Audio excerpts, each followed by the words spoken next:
સંસદના બંને ગૃહોમાં આજે મહત્વના વિધેયક સૂચિબદ્ધ. લોકસભામાં કરાધાન અને અન્ય વિદ્યા સંશોધન વિધેયકો પર થશે ચર્ચા. બુધવારે લોકસભામાં બેંક બુક સાક્ષી વિધેયક, જ્યારે રાજ્યસભામાં સુપ્રીમ કોર્ટ ન્યાયાધીશોની સંખ્યા સુધારા બિલ થયું પસાર.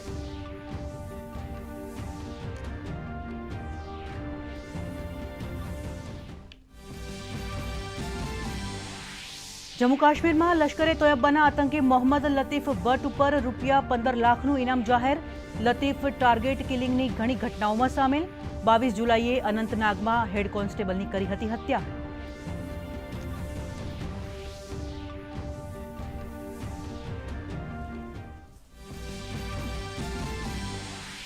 રાજ્યના આરોગ્ય વિભાગનો મહત્વપૂર્ણ નિર્ણય. ગુજરાતમાં આજથી એનાલોગ પનીર, ચીઝ, બટર ઉપર પ્રતિબંધ.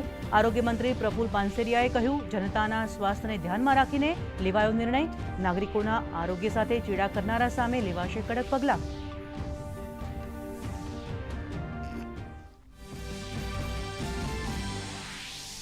રાજકોટમાં 3 મહિનાનું શિશુ ચાંદીપુરા સામે જીવતું જંગ.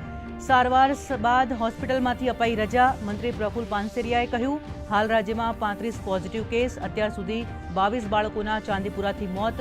2 દિવસથી નથી નોંધાયો નવો કેસ.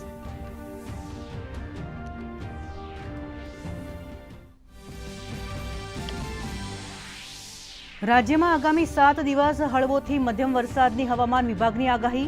હાલમાં ભારે વરસાદ લાવે તેવી કોઈ સિસ્ટમ સક્રિય નહીં. માછીમારોને દરિયો ન ખેડવા હાલ સૂચના. તો સિઝનનો કુલ વરસાદ થયો 69.92%.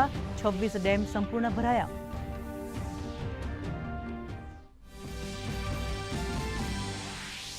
ખાતર વિતરણમાં પારદર્શિતા લાવવા મહત્વપૂર્ણ નિર્ણય.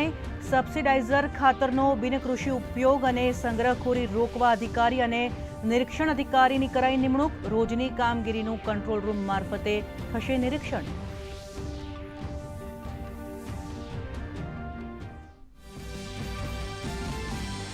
આસામમાં પૂરથી વેરાયો વિનાશ. કેન્દ્રીય મંત્રી જેપી નડ્ડાએ પૂરગ્રસ્ત વિસ્તારની મુલાકાત લઈ તમામ મદદનું આપ્યું આશ્વાસન.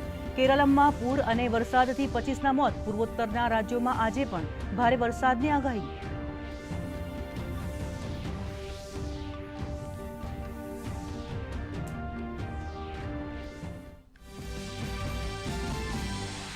ઈરાને આપી ખાડી દેશોને ચેતવણી. કહ્યું, જો અમેરિકાએ હુમલો કર્યો તો તેના સહયોગી દેશોના ઉર્જા ઠેકાણાને ઈરાન બનાવશે નિશાન. તો બીજી તરફ ઓમાન સાથે હોર્મુઝ જલડમરૂ મધ્ય સમજૂતી અંતિમ ચરણમાં.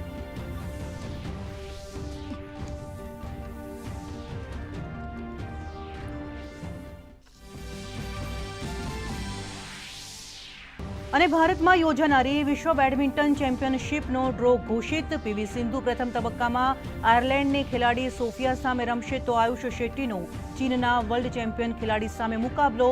17 ઓગસ્ટથી નવી દિલ્હીમાં યોજાશે તમામ મેચ.